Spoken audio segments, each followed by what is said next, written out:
Welcome to On the Issues. I'm Councilman Jim Waring. Joining me on today's show is Street Transportation Director Maria Hyatt. Maria, welcome to the show.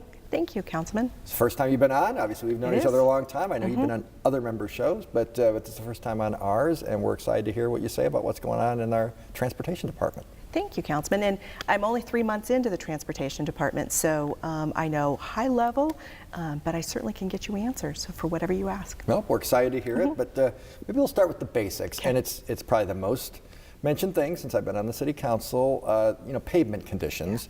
So maybe you can talk a little bit about how does the city decide we're going to pave that and we're not going to pave that? Well, the good news is it's very scientific. So we go out every 2 years. We have a special vehicle with a whole lot of equipment on it. It's actually kind of amazing how much technology is on this van that goes out and measures each one of the streets throughout the city every 2 years. And what it does is it then comes back up with a pavement control index. And it's from 0, which means it's fabulous, to 100, which means it's not fabulous. And so we know for each one of those streets, what's the condition of it? And then we take the worst ones and evaluate, do we have enough length of them? Can we go out and then do a treatment on it?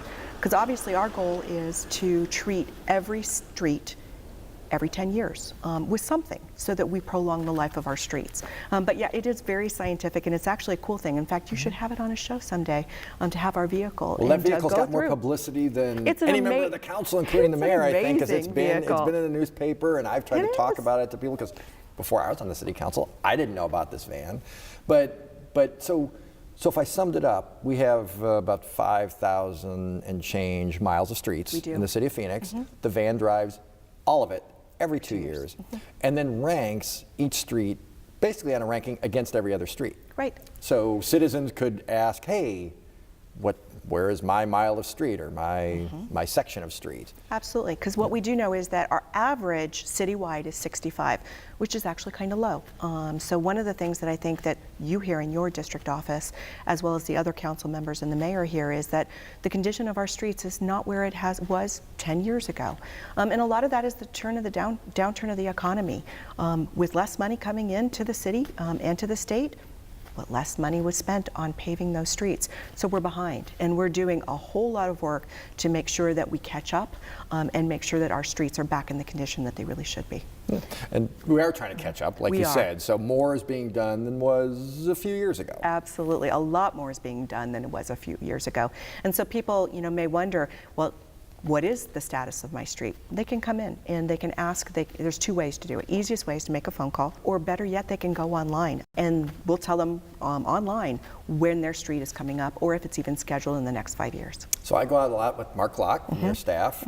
He sort of runs the streets program around the city, and used to live, I don't know if he still does, but he used to live up in my neck of the woods in the District 2, which I represent. So we've gone out with a lot of residents. We just hop in Mark's truck and we drive around and look at the streets, and then sometimes, that gets results, because sometimes, we look at it and we're like, wow, that's really bad shape. One time it was before Mark's time, but they actually called the truck in on the spot because it was in pretty poor condition. But generally speaking, they look up on the, hey, it's going to be done in a couple of years, or it's going to be 5 years, or what have you. But we're also looking for safety features. Absolutely. And there are definitely times, we've had lawsuits, motorcyclists and bicyclists and so forth, potholes are really deep or whatever. What can people do about that? Obviously I drive those streets myself, but we have 120, 130 square miles in my district. We have 14.5% of the streets in the city. We have the most percentage of the streets of the other districts. I'm not driving them all the time, so we need people to call in. What can they do about that to get an immediate response? So when they call us or they email us, we do look at that, and we will respond back to the resident to tell them, what is the current status. But the best part is when we go out and look, just like you said. And so maybe the van didn't pick up on that specific spot. It's not perfect. It's not perfect. It's still a machine, and usually the eyes can also tell us a whole lot. So we go back and evaluate and see if we need to do something different or move something up. And we do have that ability to move up small projects, sometimes large projects. Usually means something else falls out because there's only so much money. But we do look at that. You mentioned potholes. So we fill 33,000 potholes every year. And some people wonder, if I call it in, how long is it going to take for us to respond? We're usually out there within a couple of hours, if not the next day. It's kind of amazing how fast we work. And I've had people call saying that exact thing, who have mentioned it to me, and I call you guys or what have you, and they go out. We try to be very responsive. Yeah, and so that's a good thing because, those can puncture tires or cause accidents or what have you, and you don't want that. However, we've certainly seen, I've certainly personally seen, wow, how did that go unnoticed? Again, 5,000 miles of streets. We have a lot of vans out there for different city departments. We don't have that many vans. They're not driving every mile of it every day. So people really do need to call, and we really do value that input. So if you're watching this right now, my advice would be go ahead and just call or email me, and we'll give you the number and everything at the end of the show like we always do. But I don't know how many of those little junkets I've taken with Mark all around the city, sometimes not necessarily always 100% my district either, sometimes with other council members as well. And we try to get it done if it's justifiable, given the scientific analysis that we have. If your street's way better than a lot of the surrounding streets, that's not fair either. So there is a balance there, but we can certainly try. And I do think that puts the department not on the spot, that's too adversarial, but they have to explain, here's where here's where it compares to other streets. And I think that's a fair way to do it. And that's what we're trying to get to. And that's really important. So it takes a village. It's our eyes and ears, it's the residents' eyes and ears, making sure that we do know. We don't always know everything. And so it's important for them to let us know. And we will go out and educate them and at least explain our process and the timing of when work is going to be done. But it is, part of it is that evaluation and only so much money, but we do our best to stretch our dollars just as far as we can get them. So one thing that concerns residents is we work on a street and then a utility comes along and tears it up and so forth. Can you talk about how we're trying to do a little bit better to make sure that doesn't happen? We really try, and I think it's much rarer where it happens now. It used to happen probably much more, but we coordinate with the utility companies as well as our water department. So unfortunately, sometimes what you'll see is that there was a leak in the water, or one of the utility companies had to do emergency work, and they'll have to cut through the pavement in order to do so. But for major jobs, we do work with the utility companies. We give our schedules out there in advance, and we also work with them to find out what their plans are and try and coordinate as best as we possibly can. So our communication and our relationships are really good with the utility companies. So planned work, we coordinate that. It's the emergency work that sometimes you'll see a brand new pavement dug up, but we certainly try not to. We got to fix the water leaks and everything for the obvious reasons. Nobody wants the water leaking down the street. Yeah. So when they fix the street, they have to bring it up to the standard it was at before. Right. But my understanding is it's like surgery on your knee. It's never quite perfect when you put those seams in there. Is that a fair assessment? It is, and it's one of the things that even though they're supposed to bring it up and they can make a great good faith effort, it just doesn't quite get there. The City Council last year made a policy change on our pavement cuts. So that's when, let's say, a utility company has to go in and put in a new service line for a business. And before, they would repair the portion over it. But with the change that Council made with our recommendation was a pavement treatment over a larger area to bring the street back up. So you'll have less of those cuts where you're driving along and your tires go boom, boom, boom, boom, boom, boom. As you drive down that street, it'll be a smoother surface. One, it takes our tax dollars further in making sure that we're spending less on the maintenance because of those cuts, but two, trying to be as responsible as we can back to our taxpayers in making sure that the money that they've spent on the treatment lasts. Switching gears, I know something that's come up in my district, and we've talked about this before, the green street signs. I think they were put in the late 90s, is my understanding. The only problem was there wasn't necessarily a funding mechanism to replace them. So I think the city invested a couple $1 million a couple years ago. I think it was a 3-year plan to replace all the street signs. Right. At least those big green street signs. How's that going? It's going. So we used Transportation 2050 money in order to do that, and that was approved by the voters back in 2016, 2015 timeframe. And so we are about halfway through the project, and so every major intersection, think Tatum and Cactus, where there's the nice lit big signs that you're supposed to be able to see. Well, you're right. We didn't. Some of them were fading pretty badly. Fading. To the point where they're Some hard of them to read, had lines coming down where you couldn't actually see much of the sign any longer. We have prioritized look to like make the sure that marquee for a horror movie or something, with the letters sort like of they dripping off the melted. page, Yes, like they exactly. were bleeding. Yeah. So we're about halfway through that project. In another year and a half, we'll have all of them done. Yeah. And then we'll have a maintenance, ongoing maintenance on those, so that you won't get into the condition that they are today. Yeah, and so that brings us to like stop lights. So how do you decide? One thing that's always been a curiosity to me: how do you decide where to put a left turn lane? Is that also a statistical analysis? It is, and so our folks. So we get requests frequently. In fact, we get more requests than we can actually have the funding to be able to do. So what we do is we analyze each one of them. So we look at the number of cars moving through that intersection. We look at the crash history. How many crashes have happened? What are the direction of those crashes?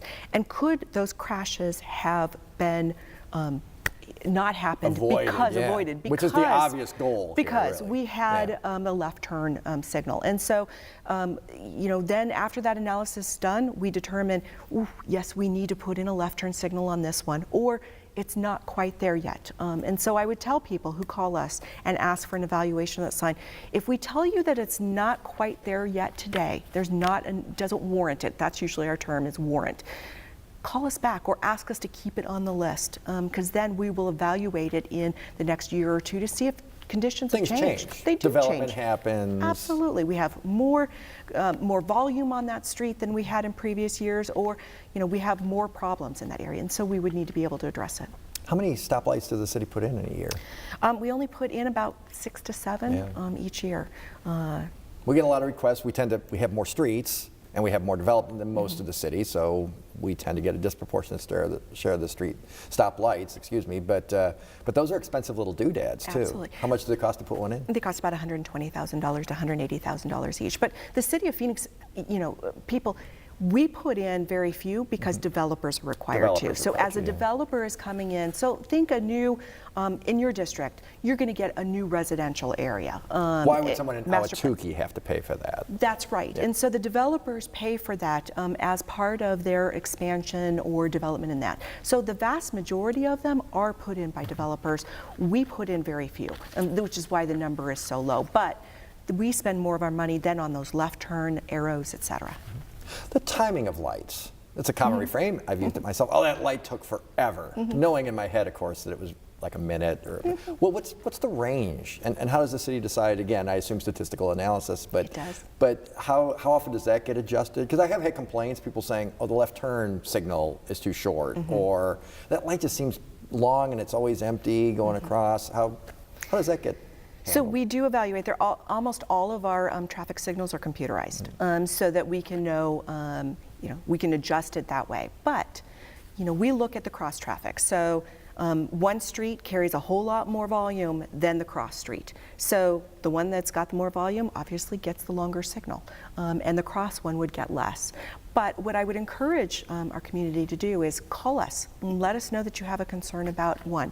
It's taking too long. It takes me forever. You have. And you guys don't always agree with me, and I totally respect that. I'm like, that's just my perception, or when I happen to be crossing that intersection. But then we have the ability to evaluate and determine if we need to make some adjustments. I called in one about a month ago where only 1 or 2 cars was getting through, whereas before they were more. And they had done some work, and the computer was off a little bit on it. So they adjusted it, and suddenly it was working just fine. I remember thinking that about Cactus and Tatum, and then somebody called my office. I was like, wow, it really seems like, that's a lot of people turning left to go south on Tatum, and it turned out the person who called me was totally right. It had been thrown off, I guess, by some construction or something just a couple of years ago. We do our best, and we catch a lot of it, but we're not always going to catch it. So again, give us a holler. Yeah, and I always appreciate people who call my office. Just just let us know, because I'm not driving through every intersection. I'm not necessarily going. We had one at the gym a week or so ago, and we're checking into now at I think it was 12th Street and Camelback. The person just thinks it's, and I've been through that intersection. I hadn't noticed anything that I thought was amiss, but that's certainly number one. Doesn't mean I'm right. It also doesn't necessarily mean we're going to change it as a city or that the resident is correct. But it's great to have that sort of impartial data to understand sort of here's where the light's at. It probably also helps city staff to sort of refresh its thinking about a given intersection as well. It does, and we keep track of these things. It's not like, you know, we get a phone call and we forget about it afterwards. We track all of the phone calls and the requests so that we do have a history that if we're getting a lot of phone calls, that may trigger that we need to do a further analysis, or, you know, maybe it needs to warrant something. Maybe it's not exactly like it always, you know, like the rules always say, but maybe it needs to be adjusted based on the concerns that we hear. Mm. So how about cleaning up by the sides of the roads? What's your department's role in that? So we are responsible for the landscape maintenance on the major streets. And so this is one of the things that unfortunately budgets have hit over the years. So we don't get to a plant or a tree. We get there 3 times a year, but we're on weeds continuous. So I know that, you know, you get the rainy season in the summer and suddenly, you know, everything will start to bloom. You'll see it through cracks in the street. We'll get out there with pre-emergent and tackle those. So I know that, you know, that's one of the things that we hear from your office. I have called. Because you do care a lot about how the streets look. I also drive a lot. So I see, I'm like, oh, that's not, if I lived there, I wouldn't like that. You know, it's not necessarily my neighborhood for sure, but certainly something that we want to address. Because that, just like the street signs themselves, which seems like a relatively minor thing, but you know, our winter visitors are seeing this. People have to live there. You want to have people who have pride and ownership of their community, and schlockiness just, that doesn't get the job done. I agree.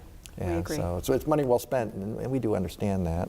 How big is the department? How much money do you spend a year? Oh, we spend quite a bit, and I wish I had the number right in front of me, but I don't. But we have about 700 employees, and so those folks do everything within the right-of-way. And so the right-of-way is typically from the private property line to the private property line. So we take care of the sidewalks, the street, the pavement of it, the traffic signals, the signing and the striping, the landscape maintenance that we talked about. So we're taking care of all of those elements within the street, the bike lanes if there are bike lanes. All of those different elements my department takes care of. And 700 people can't do all of it. So we do work with contractors to fill in where our gaps are. But we do service for a lot of other departments too. Some people don't know that. We manage the capital improvement program for construction for a lot of the city departments. So our budget is much larger because we funnel the money through and then send it back out to those departments. Yeah, well, it's a big undertaking. It is. For sure. Yeah, bridges, you know, a lot of people don't even think of, Phoenix, dry. Why would you need bridges? We have a lot of bridges in the city, and we maintain all of those also. Yeah, and they're expensive to build and expensive to maintain. And you have to maintain them for safety. You have to maintain them. Look at some of the tragedies that have happened. I know Minnesota had one. I mean, you can't let that stuff go. No, you and cannot. So there are some things that are irrefutable. If we have to balance, public safety is always going to be number one. Speaking of that, so I get requests about stop signs and crosswalks. I think people assume, and frankly, I erroneously may have assumed when I was first elected to the council, hey, there should be a crosswalk there, and then snap, it just kind of happens. But there are international standards. There are. If we put a crosswalk somewhere where it's not safe, we could actually, by we I mean city, which is effectively taxpayers, we can get sued. We can. So can you just talk a little bit about that? You bet. So we have a street transportation department. You can imagine that there's all sorts of guidelines. So it's their manual on uniform traffic safety devices. And so we look at— Which may sound silly when you say it out loud, but it's not silly in its impact. No, it isn't. And it's something that is nationwide. So it's not just what the city of Phoenix kind of lives and breathes by, but we do the evaluation of those. So you think about it, you're in a crosswalk and you think, I'm safe, I'm in a crosswalk, it's designated, it's striped, I'm okay. And what it does is it gives pedestrians a false sense of safety sometimes. And so that is where— It's almost like you lured them into crossing the street there. And that's one of the concerns, whereas if you are crossing at an intersection that doesn't have a crosswalk, you're looking left, you're looking right, you're maybe looking left and right again before you start walking. So you are more cautious because you don't have that safety of those white lines. And so that's one of the things we really look at. If there's significant volume on a street, we will put in a crosswalk. But to be honest, it's actually safer without, because of that pedestrian taking another look before they start walking across.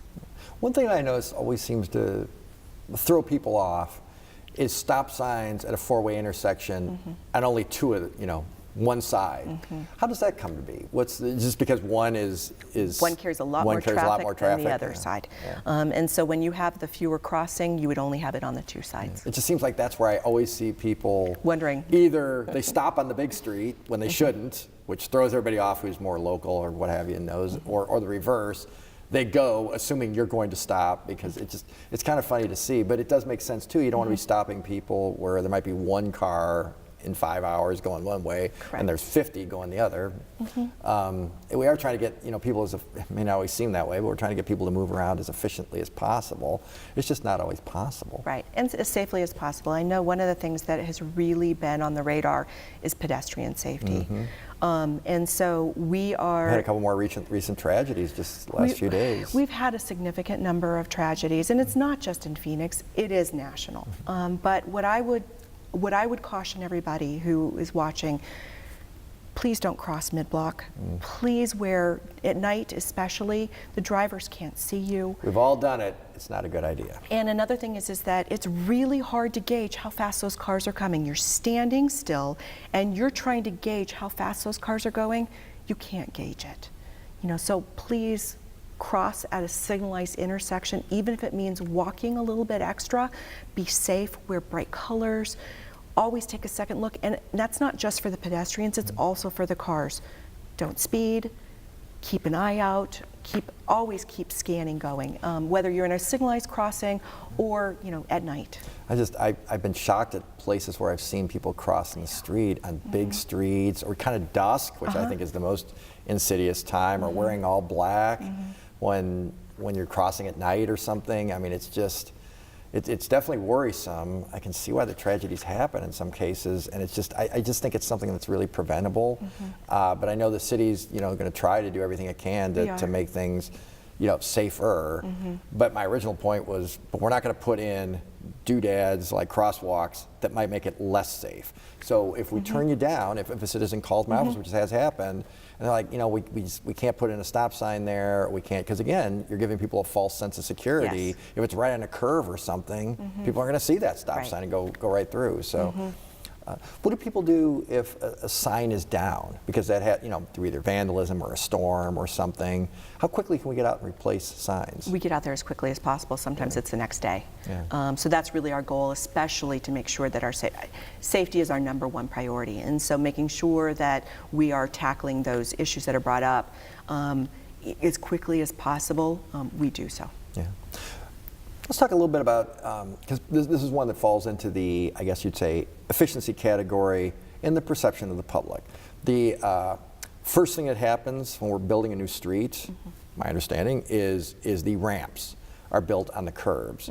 That is not a city decision. This is again my layman's understanding over a few years of doing this, is if we're going to redo a street, that's the first thing we automatically have to do. Or if there's even one request, we have to do it. And that's a federal guideline, and they give us the money to do it, and then we perform the work. Is that a fair summary? Yeah, so ADA is a requirement, and so if you're going to go and touch the street, you need to make it ADA accessible. We also do take, anybody calls and says that they believe that it's not an ADA passage, we are required to provide that ADA passage.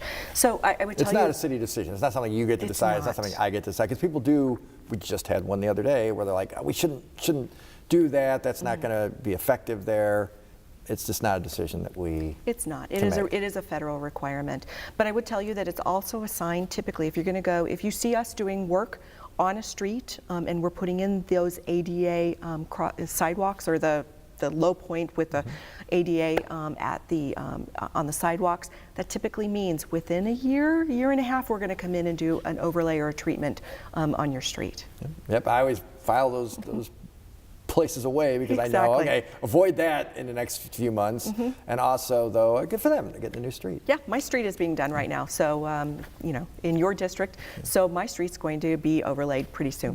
And we only have a couple minutes left, but one thing I want to touch on, because it's come up, is the quality of the streets. When we do the work, people have said, oh, it seems a little uneven here compared to there. My understanding is there's 3 different companies, and it kind of rotates around. So you don't have one company doing all the streets in District 2, for example, where we reside. That kind of gets rotated around, and there's continuous monitoring of the product that's being used. That's correct. So when we issue contracts for the service, we do have, as you mentioned, we have multiple contractors, and we do spread out the work so that not just one contractor is getting it.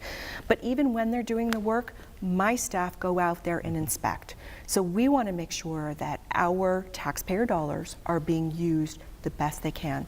We hold and everybody's getting the same quality. That's right, and we hold our contractors responsible, and we actually do have good quality contractors, or we wouldn't continue working with them. But we do make sure that those are built to the standards that are our standards. Well, I appreciate very much you coming on the show. It's been fascinating. Believe it or not, the half hour's up. So I appreciate very much your willingness to come on and answer these questions. Only 3 months in on the job. I know you do a great one. Proud of you in District 2. So thank you, Maria, for being here. Appreciate it. And if you have any comments or questions, please call my office at 602-262-7445 or visit my website at phoenix.gov/district2. And we look forward to seeing you next time on The Issues.